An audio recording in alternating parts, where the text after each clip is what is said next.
Muy buenas tardes, muy buenas noches, muy buenas madrugadas. No importa, a la hora que usted se esté conectando, usted está con Bonitas Radio. Somos Bonitas Radio en Puerto Rico y en el mundo. Y esto es de Letras con su amigo Emilio del Carril. Y hoy tenemos a un invitado muy especial, alguien muy querido por mí, el licenciado, escritor, cantante de rock, bartender o barman, Jesús Zambrana. ¿Cómo estás, Jesús? Muy bien, ¿y tú, Emilio? Gracias por la invitación.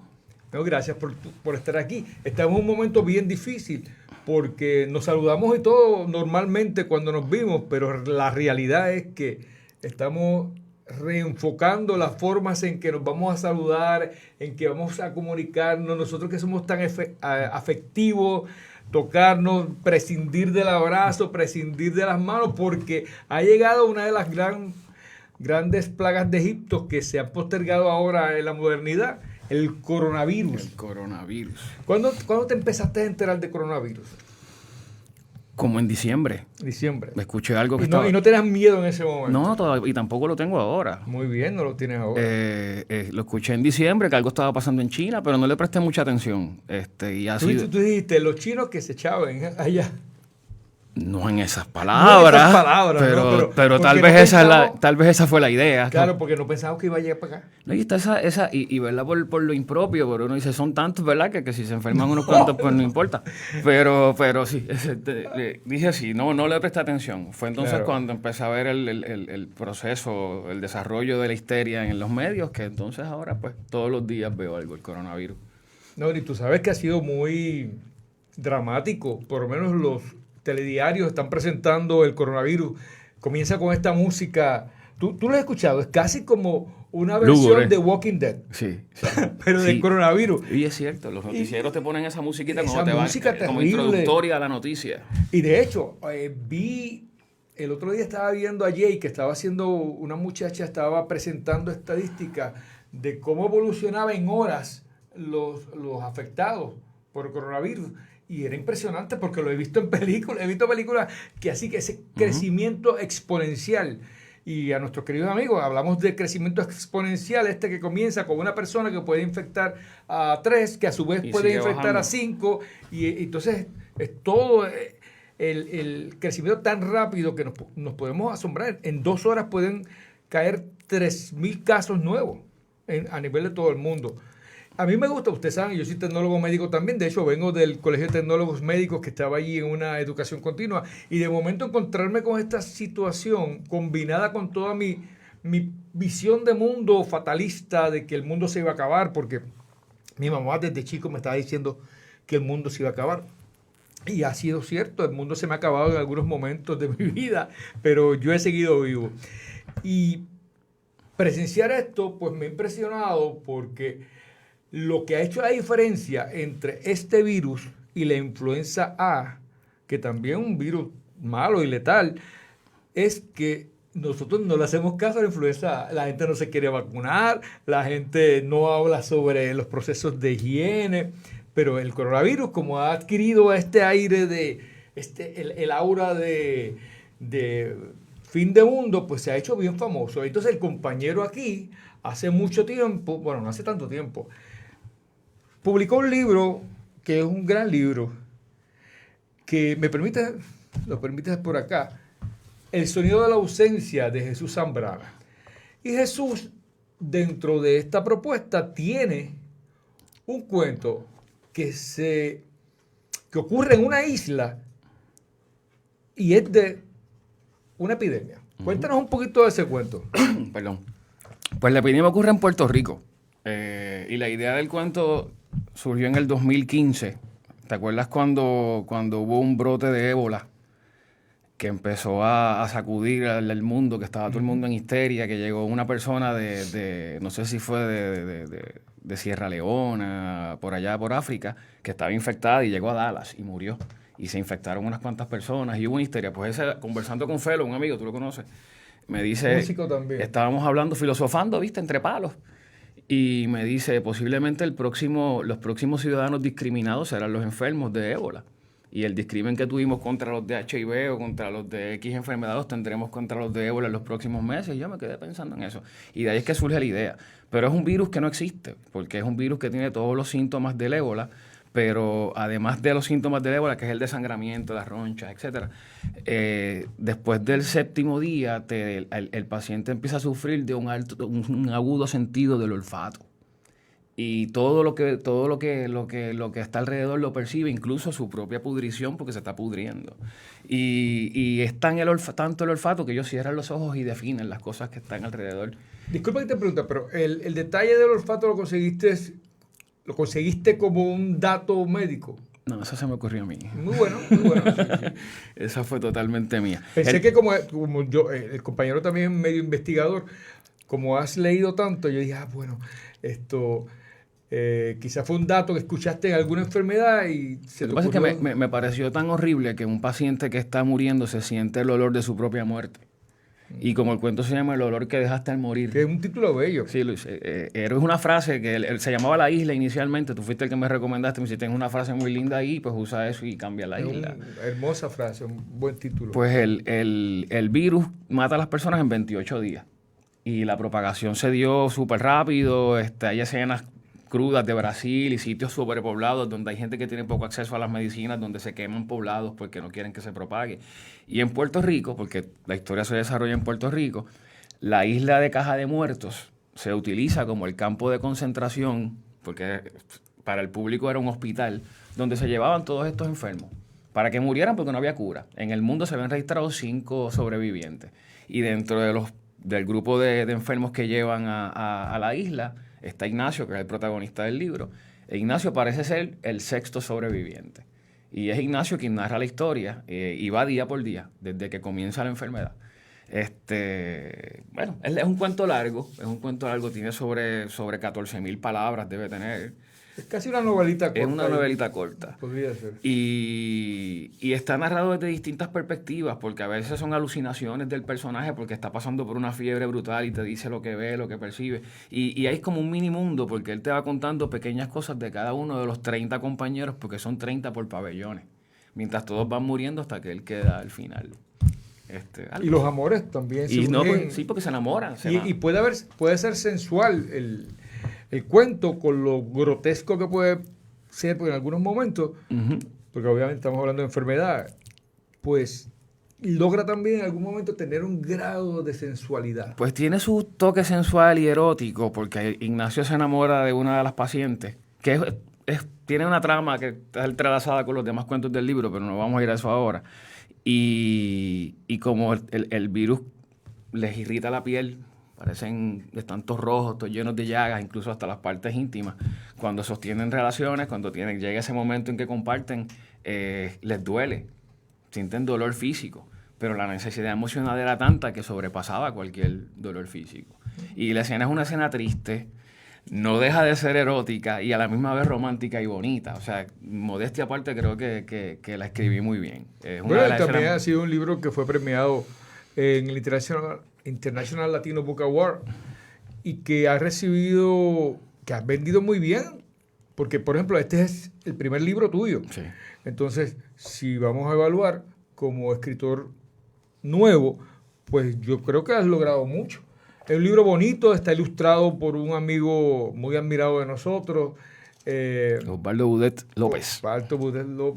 Las ilustraciones son tan oscuras como el libro, sí. Porque el libro es un poco oscuro por momentos, pero no lo digo de forma negativa, sino que es oscuro y denso. Gracias por decirlo, porque para mí es un halago, porque yo no creo que es un poco oscuro, yo creo que es bastante oscuro. Sí, muy oscuro, sí. Y porque son las divagaciones y las locuras del personaje principal, que se quiere morir y no se atreve a matarse, y se imagina que se muere de 1000 formas.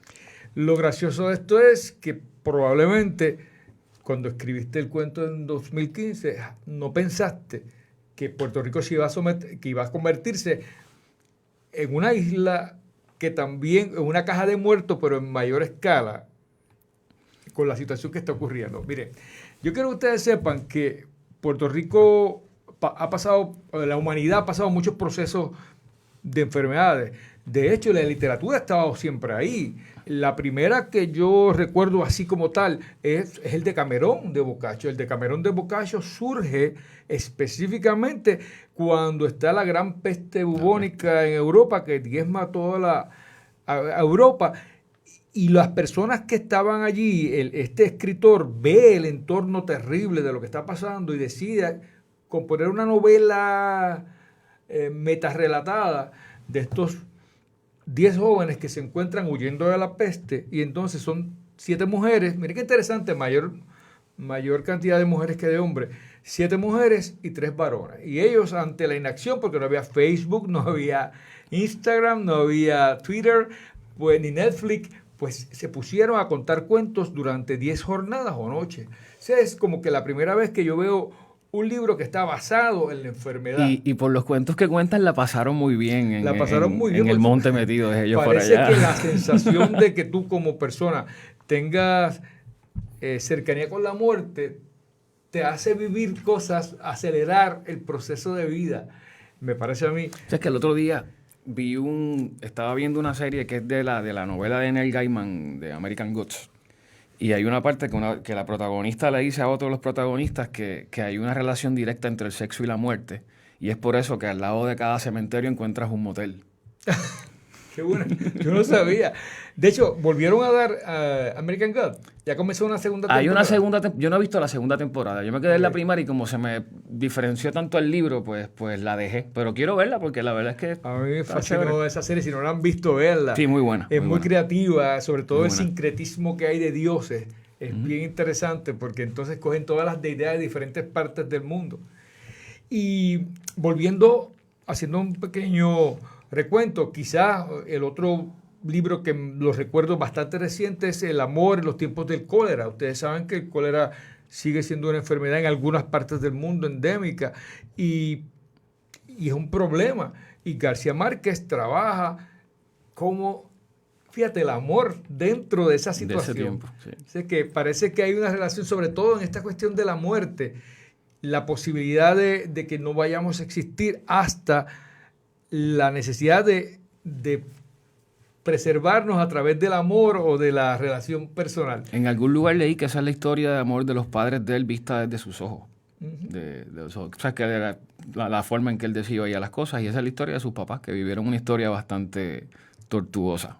También, se me había olvidado, el siglo XIX tuvimos ejemplos de problemas. Naná de Solá ya termina con una enfermedad. No recuerdo si era viruela, pero deformada, todo el cuerpo deformado. Y que era Naná, una trabajadora de arte, pero que también daba servicios de compañía como una escort. Así que relación entre la muerte, la sexualidad, la muerte también se puede ver en esta novela. A mí me gusta mucho el tema, siempre me ha gustado, me gusta el tema de los virus, y me parece fascinante cómo estos bicharracos logran hacer tantas cosas malas en la humanidad, en el ser humano. Y es un catarro. Y un catarro. Nosotros vivimos con virus todo el tiempo. Y yo que trabajo en el campo de la salud, pues mi mamá siempre está histérica. ¿Qué tú vas a hacer? Que si viene el virus, ¿qué vamos? Y yo, mami, yo no puedo hacer otra cosa. Yo llevo 35 años de tecnólogo médico. ¿Qué voy a hacer? ¿A renunciar ahora? No será mala idea, pero a renunciar ahora. Pero no tiene que ver con el virus. Pero no tiene que ver con el virus. Para entonces yo ponerme ¿a qué? A esconderme en casa, a vivir en una burbuja. O sea, yo creo que, si bien es cierto que he notado un poco de lentitud de parte del gobierno. El gobierno está inerte. O sea, están negándose a lo que va a pasar, porque, mis queridos amigos, vamos a ver cuántas novelas surgen en Puerto Rico, pero el pic de esto en Puerto Rico se espera que sea para verano. O sea, que todavía nosotros no hemos empezado. Y ya no hay Lysol, ya no hay hand sanitizer. Ya no hay nada. Hay que comprar vodka y whisky para limpiarse las manos y la garganta. Se me fue lo que te iba a decir. Escuché que dicen que en algún lugar de ahí, no lo puedo citar, pero decía que se espera que para el verano pueda haber una disminución porque aparentemente el calor, el sol, no es tan resistente el virus en esa temperatura. ¿Qué de cierto será? No sé. Vamos a ver. Pero yo pienso que ahora con esto de las primarias presidenciales, que estaba todo el mundo con Bernie, con Biden, etcétera, que ya mi candidato se fue, que era Buttigieg, o el candidato que prefería. Yo creo que lo único que hace que Donald Trump pierda la elección es un mal manejo de la crisis. Y ya hay como 13 o 14 muertos. Yo creo, porque creo que Donald Trump va a ganar por la misma línea, con más votos que la vez anterior. Con quien sea, con Bernie, con Biden, con quien sea. Y no es que quiera que eso pase, es muy malo para el mundo, pero eso es lo que va a pasar, a menos que el coronavirus sea el que se encargue de hacerle la mala campaña. Es lo único que yo veo que podría hacer que Trump pierda. La realidad es que nosotros vivimos en una idea de que estamos seguros. Uh-huh. Porque estamos dentro de los territorios de los Estados Unidos. Sí, tenemos este guille de primer mundo. Exacto, que realmente no es. Uh-huh. Porque si a los Estados Unidos le pasaron le raptaron 2 aviones sin ningún problema y destruyeron las Torres Gemelas, básicamente eso no fue un ejercicio complicado en el sentido técnico, tú sabes. Ahí no fue que utilizaron una No, fue la cosa más rústica del mundo. La cosa bien rústica. Pues entonces, eso mismo ocurre porque no estamos preparados para lo terrible. En el Caribe tenemos más problemas porque somos bien pegajosos. Nosotros somos físicos, nos fascina saludar, nos fascina estrechar las manos, abrazarnos, hablarnos de cerca. ¿Cómo va a incidir eso? Esa es la gran preocupación. Pero ante la situación, lo único que podemos hacer es tener una actitud positiva y tomar medidas. Hay unas medidas que se pueden tomar. Claro. Y nosotros hemos sobrevivido a muchas cosas. En el siglo XIX, por ejemplo, la sífilis causaba muchísimo problema. Muchos de nuestros escritores grandes murieron que habían explorado todas las artes amatorias en París murieron de sífilis, murieron de tuberculosis, que son enfermedades que son curables actualmente. Y ocurre también que ahora lo más cercano después de todo eso, para mí, fue la crisis del HIV, que generó literatura, generó también películas, pero lamentablemente el paciente de HIV se encajonó en la muerte, en el deterioro, en el podrirse, y no se presentó las nuevas posibilidades de pacientes con HIV positivo que sobreviven con un cóctel que se les da ahora y que tienen una vida totalmente normal. Lo que pasa es que esa parte no vende, esa parte no es atractiva. La película de Matthew McConaughey, que se ganó el Oscar, tremenda, me encanta. Dallas, si Matthew hubiese sido, ¿verdad?, como siempre está él, no hubiese dado gusto. La idea era verlo fastidiado, verlo hecho leña, y que, coño, pues le coges pena, y eso pues vende. El mejor ejemplo de eso que tú dices es el Magic Johnson, el baloncelista. ¿Desde cuándo Magic no le diagnosticaron el HIV? Y el tipo anda por ahí que se ve mejor que todos nosotros. O sea, definitivamente se ve súper bien. Pero yo creo que además de la crisis del HIV, que fue brutal, y la verdad es que las noticias hablan por sí solas, lo último que vivimos cercano a esto fue el H1N1, la famosa fiebre porcina. Yo recuerdo que yo trabajaba para el gobierno en ese tiempo y fue la primera pandemia que yo, ¿verdad?, como adulto recuerdo, y ahora esta. Y la histeria fue similar. Todo el mundo estaba que lo que se decía era la porcina, todo el mundo hablaba de la porcina. Y en el municipio donde yo trabajaba se comenzó a repartir hand sanitizer, a dar orientación, y todo el mundo iba a cachetear la botellita de sanitizer. Pero sí, yo creo que no. El issue de las enfermedades es eso, el sensacionalismo con que te las venden. La gravedad, ya te digo, el coronavirus debe ser más simple a la hora de matarte que la influenza y otras enfermedades, pero le hemos dado más importancia que a cualquier otra. Y es algo de la época, Emilio. Es este mundo en que vivimos, en que las generaciones nuevas son del critico y luego existo. Critico, publico y luego existo. ¿Sabes? Eso está bueno. Y ese es tuyo. Critico, publico y luego existo. Me lo acabo de inventar. Muy bueno. Y no se mide lo que se hace, no se mide lo que se dice. Cualquier estupidez la repetimos. Se contagia de que te miren y ya todo el mundo está tapándose los ojos, ¿entiendes? Eso pasó, y traemos el ejemplo del otro día, y no me gusta hablar de lugares comunes, ¿verdad? Pero el ejemplo de Alexa, la muchacha que mataron allá en Toa Alta. ¿Por qué murió? Por las redes sociales, porque nadie la había tocado nunca. Hasta que alguien dijo, hizo esto, y al otro día apareció muerta. Vivimos en una época en que la histeria la propagamos nosotros mismos, repitiendo cada estupidez que escuchamos, dándole share a cualquier cosa sensacionalista que decimos, uy, mira, dale para adelante a esto, sin ni siquiera leer el artículo. Sin saber cuál es la base. Exacto. Por eso mucha gente no se vacuna. Mi preocupación en Puerto Rico es, por ejemplo, yo que trabajo en el campo de la salud, tenemos influenza A, puede hacer daño, hay mucha más gente infectada que con coronavirus, sin embargo, no nos ponemos las vacunas. Cuando yo le pregunto a la gente, ¿por qué no te has puesto la vacuna? Me dice, es que a mí me dijeron que la vacuna me mata. Que eso me puede dar problemas. Y la gente no se vacuna, teniendo la vacuna gratis. Sí, yo no me vacuno porque uno en aquí 4... tenemos uno. Yo no me vacuno porque 1 en 4 millones le da a Guillain-Barré. Sí. A 1 en 4 millones. Y si yo soy ese 1. Ese 1%. En el caso, por ejemplo, yo utilizo vacunas porque nosotros estamos relacionados con las vacunas siempre nos hemos vacunado. En Puerto Rico no hay más sarampión. O sea, tú puedes darte el lujo en Puerto Rico de no vacunarte para sarampión, para la viruela, porque hay mucha gente vacunada. Y entonces la enfermedad no está circundando. Si nadie estuviera vacunado, entonces habría un problema. Habría un problema grave. Y volviendo a la línea del primer mundo, que nos creemos primer mundo, Estados Unidos la está atacando por el lado de Seattle, que es el área más fría y el área tal vez menos poblada. Pero cuando eso entre duro por Nueva York y un deambulante, uno solo, agarre el coronavirus y se vaya a la comunidad de deambulantes que tantas que hay en Nueva York, vamos a ver una multiplicación de muertes brutal, porque esos son los que no tienen acceso al plan médico, a la medicina, son los que viven en la calle. No, y si yo fuera gobierno, yo estuviera preparando guaguas, en vez de que la gente, autobuses, camiones, para llevar todos los mecanismos para detectar el virus a las casas. O sea, yo no esperaría que la gente fuera a los hospitales, pues los hospitales son totalmente peligrosos en estos momentos. No hay forma de tú mantener un hospital en una sala de emergencia que esté limpia. No hay forma, porque es que limpiaste ahora y llegó uno tosiendo después, se volvió a infectar todo. O sea, no hay forma. O sea, la única forma sería que hubiera cubículos individuales, todos sellados. Entonces, ante esa realidad, tenemos que trabajar.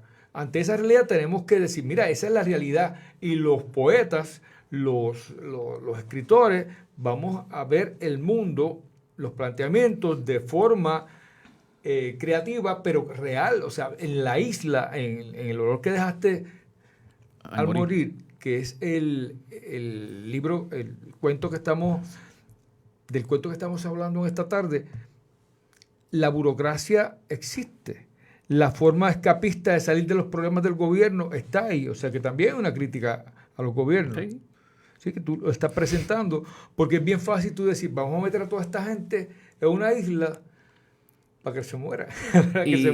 Y no solamente hay la crítica al gobierno que te crea este centro, este campo de concentración para matarte, para que los pacientes vayan a morir porque no hay cura.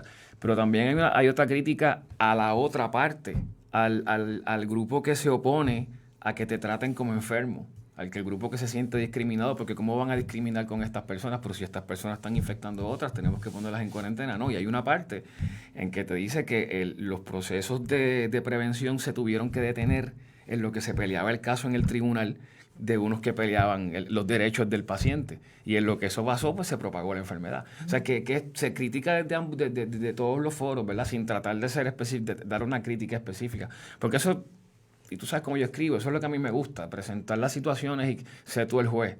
Pero pasa esto, la derecha es buena, la izquierda es buena, la derecha es mala, la izquierda es mala.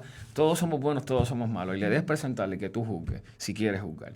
Y la isla tiene muchos focos de crítica. El gobierno, las uniones, los sistemas hospitalarios, los planes médicos, todo. Hay un poquito de todo. Tú sabes que yo todavía me asombro cuando me llegan casos de niñas de 16 años con pruebas de embarazo positivas o con enfermedades transmisibles positivas, porque ¿qué pasó? Porque en este caso, como el individuo en su forma el individuo en su hábitat tiene que diseñar también formas de educarse ante lo que está ocurriendo. Y yo creo que el que más o el que menos sabe del problema de las enfermedades transmisibles. ¿Por qué la gente sigue metiendo temeraria sigue haciéndolo? Para mí es una preocupación. Es como que no me importa lo que está pasando. Yo quiero hacer esto. Yo no sé si es una sensación de fin de mundo. Estábamos hablando hoy precisamente en la conferencia donde estábamos. Para mí hay una sensación, sobre todo las generaciones Z y Y, que son las últimas generaciones, que básicamente las más recientes, a las cuales yo no pertenezco, yo soy baby boomer.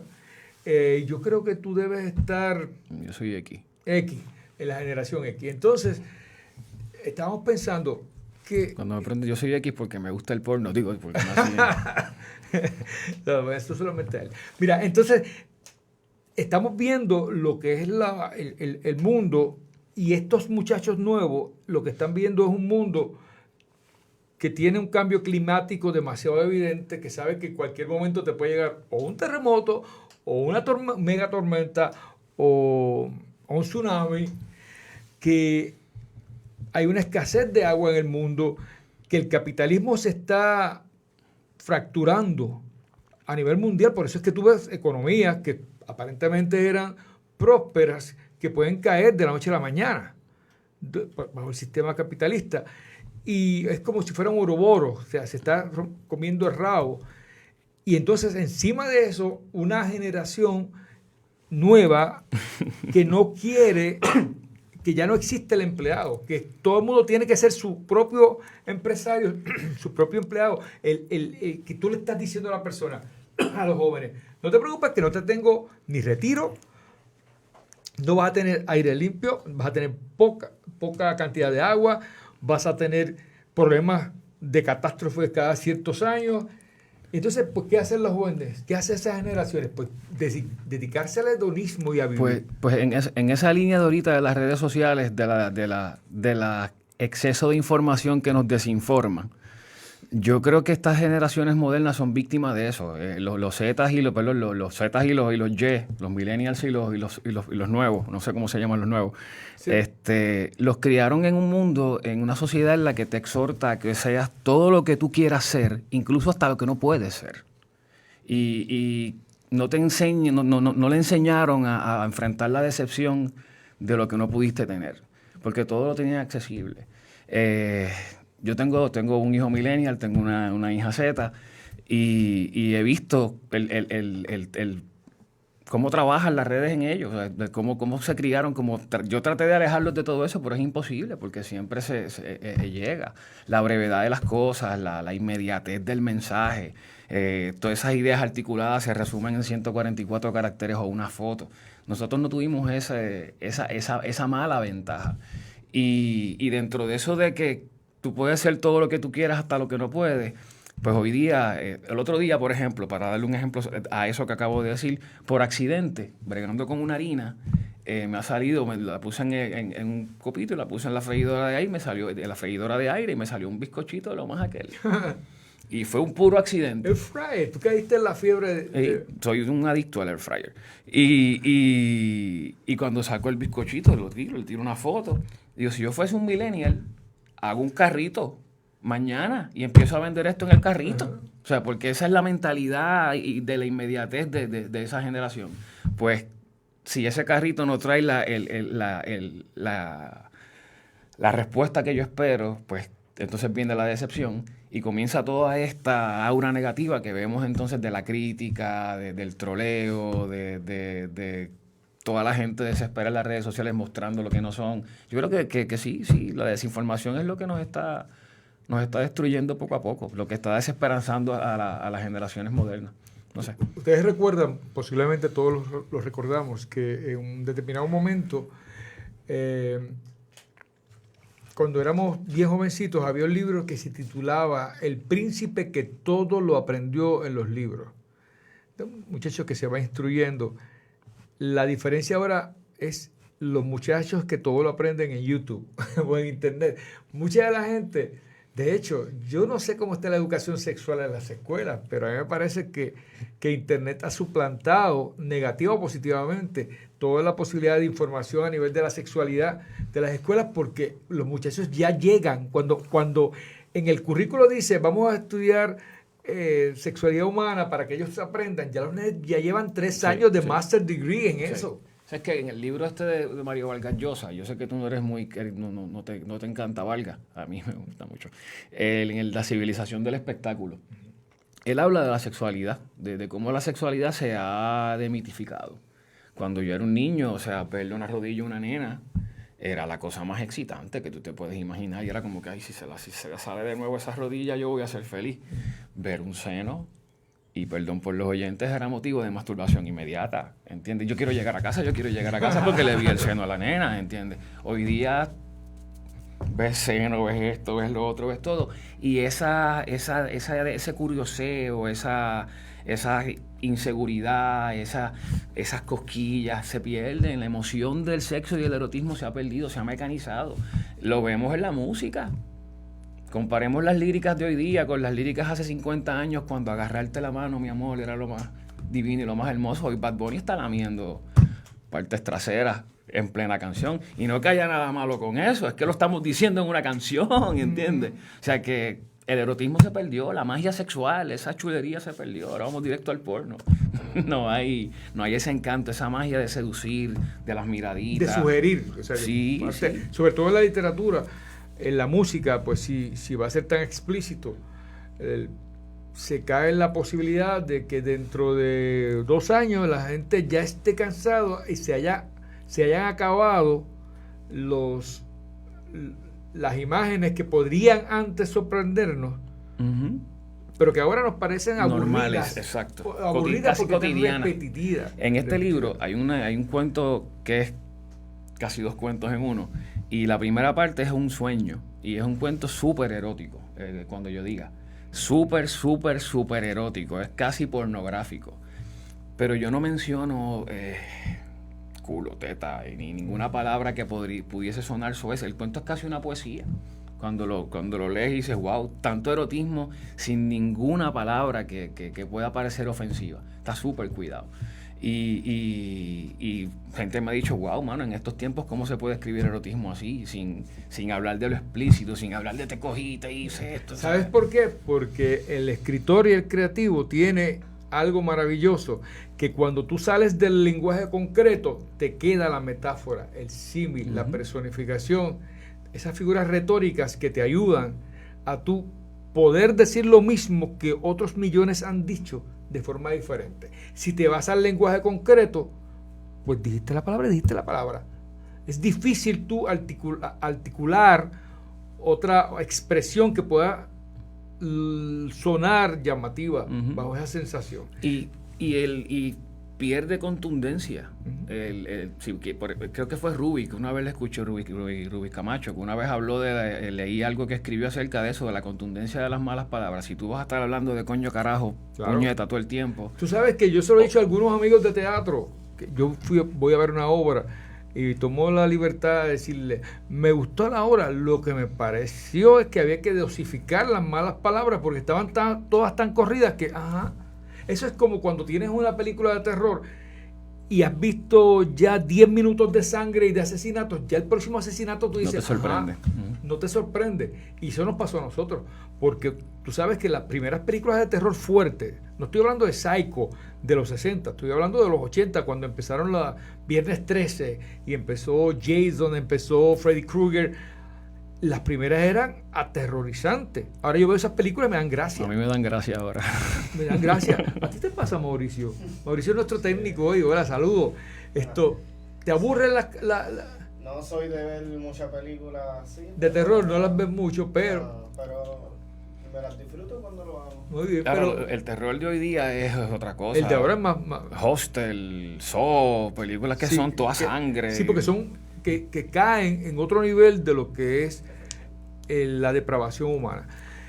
Tú sabes que, ¿cómo podemos nosotros ayudar como escritores creativos, humanistas, ante una situación tan cercana como la vamos a tener en el coronavirus? Lo primero es que somos sensibles, no podemos permitir que la gente caiga en crisis. Yo lo sé, pues mi mamá está en crisis. O sea, mami me llama todo el día para decirme, ¿te lavaste las manos? Y yo, mami, sí me las lavé. O sea, porque tú sabes, llega un momento en que, sí, estoy consciente, tengo un problema, hay que llevar las medidas universales, tenemos que mejorar, pero no vamos a evitar que el virus llegue. Esa es la realidad, mis amigos. El virus está por ahí. Es como la venida de Cristo, pero va a llegar si es que no está aquí. Porque hay un % bien alto de la población que no asintomática. Que es asintomática, pero que puede transmitir la enfermedad.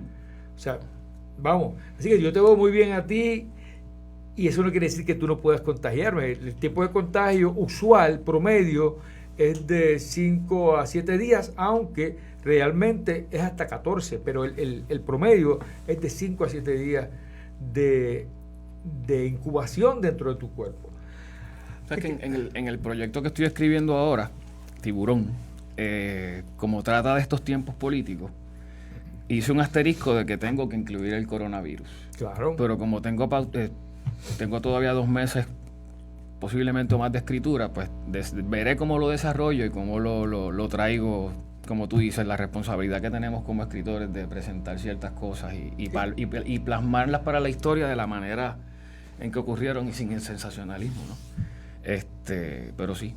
Mira, en Tiempo Muerto de Manuel Méndez Ballester, una obra de teatro que quizás es la obra más perfecta que se ha escrito en Puerto Rico de teatro. Muy triste. Ahí se veía la muerte del infante, el que muere por desnutrición, porque tenía parásitos o porque le dio cualquier cosa y no había forma de trabajarlo. Si Manuel Méndez Ballester no lo presenta de forma tan cruda, posiblemente nosotros nos lo hubieran dicho, bendito, pero al verlo se instala en tu memoria, se inserta y tú dices, wow, qué terrible eran esos tiempos. Esa obra es tan cruel, es tan cruda. Yo la vi adolescente, la vi en el teatro y Dalia Pérez Garay era el personaje principal. Y yo recuerdo ese grito que pega al final cuando se acaba lo último que ella pega al final de la obra es un grito pero de desespero. Y yo tenía como 14 años, Emilio, y estaba así, ¿sabes? Pegado, pero incluso después mi mamá me compró el libro, lo tengo por ahí en algún lugar. Pero ha sido de las obras más impresionantes que más duro me dieron. A mí me dolió demasiado. Es una realidad y una impotencia ante las situaciones. Y nosotros, de alguna forma, el escritor puertorriqueño ha pasado por un crisol en los pasados años. El escritor puertorriqueño no es el mismo ahora que antes de María. Nosotros hemos cambiado la perspectiva de vida. Y después, desde el verano del 19, incide también unos rompimientos de paradigmas en nuestra mente. Pero después los terremotos, no te digas, también nos cambiaron el escenario de lo que vivíamos. Y ahora el coronavirus, pues también. O sea, hemos pasado por varias cosas terribles en estos años que nos dan la urgencia de transmitir eso a través de la literatura. ¿Qué tú tienes en el libro nuevo? Hablas de Tiburón. ¿De qué trata Tiburón? Pues Tiburón es el nombre de uno de los personajes, su apodo. Realmente se llama Armando Quiñones Bravo y es el hijo de un alcalde de San Juan que muere. Y como vemos que siempre pasa en este país, las alcaldías son hereditarias. Son hereditarias, pues, monarquías hereditarias. Pues él hereda, como se parece mucho a su padre, incluso tiene el mismo nombre, pues hereda la alcaldía. Tiburón pretendo presentar la última década puertorriqueña de política. Todo lo que ha pasado en Puerto Rico, no todo, pero un compendio sólido de lo que pasó, con unos personajes pues que son ficticios, con unos personajes que son ficción, como el personaje principal que es Tiburón y el otro personaje que es Eduardo Black, que es el periodista. ¿Un alter ego tuyo? Posiblemente los dos son alter egos míos. Okay.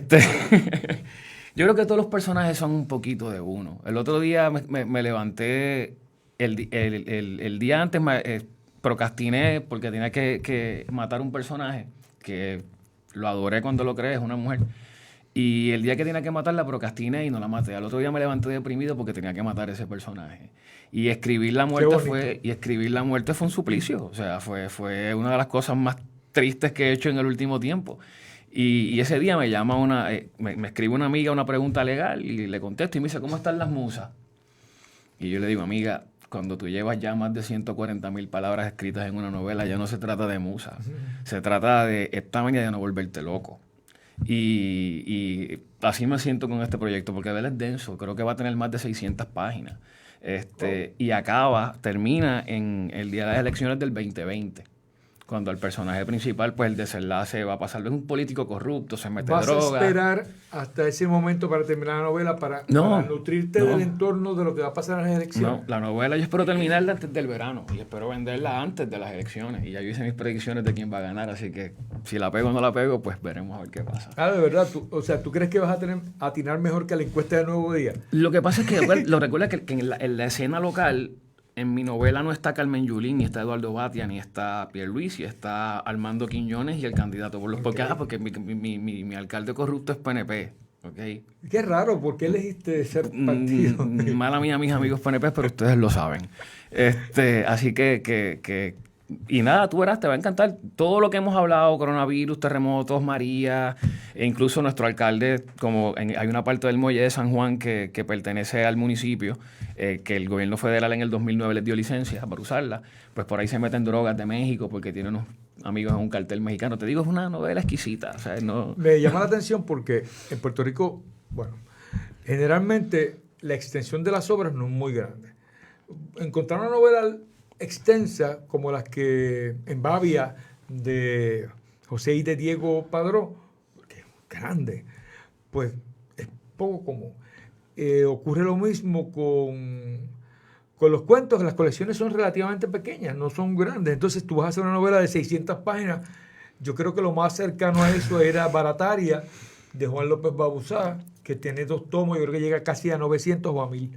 Pues yo tengo un libro de cuentos con 30 cuentos, Emilio. O sea que no, sabes que a mí no me gusta escribir poco. Bueno, el compañero tiene un registro, lo que se llama un escritor de pluma fácil, que donde está Cervantes era de pluma fácil, Shakespeare era de pluma fácil, Stephen King, que es un gran escritor también. O sea que básicamente estamos en eso. Nosotros estamos bien contentos de haberte tenido con nosotros, Jesús.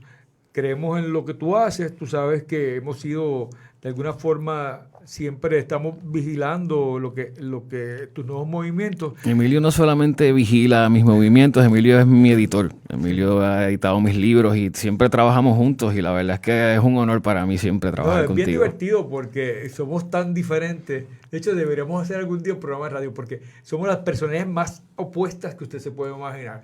Pero llevamos bien, que eso es lo interesante. Y estamos bien contentos de que tengas un nuevo proyecto, un proyecto que te tiene básicamente obsesionado, porque no hace nada más. De hecho, cuando lo vi, dije, estás más delgado, y si lo único que hago es escribir. Tengo días de 16, 17 horas sentados en la computadora con un dolor de espalda brutal. Y sí, se ha convertido en una gran obsesión. Mi familia me está odiando cada día más. Sí, pero que entre hora y hora dediques un minutito y pases la escoba para cuando llegue la doña no diga, mira. Y sé que nos queda poco tiempo, pero cuando se escribe de esa forma, que ya no es los domingos cuando tengo tiempo y es más con un propósito y con una obsesión, se entiende realmente la vocación de escribir. Cuando te llaman los amigos, vamos a janguear, no puedo, o sea, estoy en medio de una idea. Y cuando me llaman le digo, acabas de matar un universo, acabas de destruir un mundo. Y he entendido a los grandes que escribían y vivieron y murieron pelados y murieron pránganas porque no hacían más nada para que escribir, pues que los he entendido en este proceso. Espero terminarlo y que no me volverme loco antes, y cuando lo traiga, pues espero venir aquí a discutir. Definitivamente. Amigos, gracias por haber estado con nosotros. Le instamos a los compañeros escritores que todavía hay tiempo de llegar a la asamblea del Pen Club en el Colegio de Abogados. Comienza a las 2. Yo voy a llegar un poquito más tarde, ¿no? También queríamos mandarle saludos a nuestros amigos de España, a Guillermo Egea, que es de Aguadilla, pero está allá con su esposa, y a nuestros tecnólogos médicos también, que de allá vengo, a Juan Sánchez, que estaba hablando con él y se me cortó la llamada, y a todos ustedes tranquilos con el coronavirus, que al final del postre lo importante es que usted desarrolle un plan de trabajo, porque tú no puedes pedir a un pobre que no tiene chavos para la comida de hoy que compre una mascarilla de $12 Eso es así. y que se compre un Lysol de 7. O sea, la persona va a tener que buscar herramientas y tenemos que nosotros compartir las que tenemos para que las personas también tengan protección. Y no espere por el gobierno, Y que el espere por gobierno no va a llegar. que eso es bien importante. Amigos, gracias. Nos vemos la semana que viene en De Letras, en Bonitas Radio.